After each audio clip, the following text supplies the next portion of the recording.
ఎన్నో పుట్టమన్నుల దగ్గరికైతే వెళ్ళి ఆ పుట్టమన్నును తీసుకొచ్చి ఆ పుట్టమన్నుతో స్వయంగా చేసిందండి అమ్మ చేతులతో. ఇలా స్వామివారి పుట్టని చాలా చక్కగా వచ్చింది. నిజంగా స్వామివారు స్వయంభూగా వెలిస్తే ఎలా అయితే స్వామివారు వస్తారో, ప్రత్యక్షమవుతారో ఆయన పుట్ట రూపంలో, స్వయంగా అలాగే ఉందండి. చాలా చక్కగా చేశారైతే అమ్మ. ఎన్నో పుట్టల దగ్గరికెళ్ళి పుట్టమన్నులు సంపాదించి ఈ పుట్టనైతే చేశాము. ఈ కార్తీక మాసం అన్నాళ్ళు కూడా ఈ మాల దీక్ష పూర్తయ్యే వరకు కూడా ఇలాగే స్వామివారి పుట్టను ఉంచి ప్రతిరోజు కూడా పూజించాలని అయితే ఉంది. ఇలాగే పూజిస్తాను కూడా.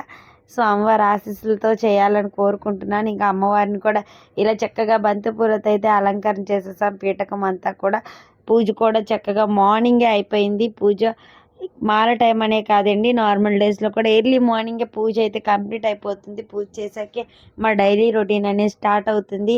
కనీసం ఎర్లీ మార్నింగ్ పూజకి ఏది కూడా స్వీకరించకుండా తినకుండానే పూజ అయితే ప్రారంభం చేస్తాం.